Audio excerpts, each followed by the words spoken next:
हमरा भतार बुते चौकियो न हिल है।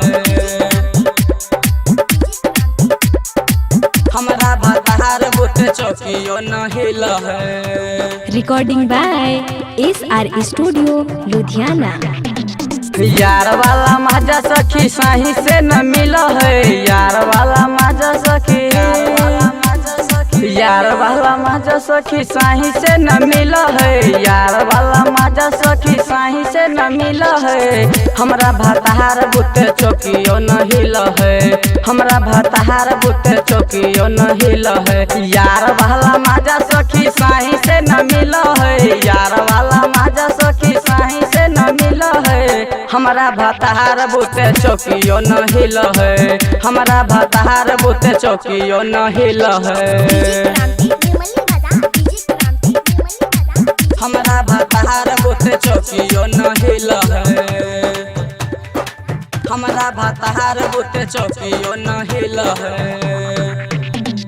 चरहल जवानी हमर करे मन बारा गे। केतनो हिलाबै छियै होइने ओकर खारा गे। होइने ओकर खारा गे। होइने ओकर खारा गे। चरहल जवानी हमर करे मन बारा गे। केतनो हिलाबै छियै होइने ओकर खारा गे। ऐसन मरद पर रहनाइ मुश्किले है। ऐसन मरद पर रहनाइ मुश्किले है। हमरा भतार बुते चौकियो न हिल है। हमरा भतार बुते चौकियो न हिल है। हमरा भतार बुते चौकियो न हिल है। Recording by SR studio Ludhiana.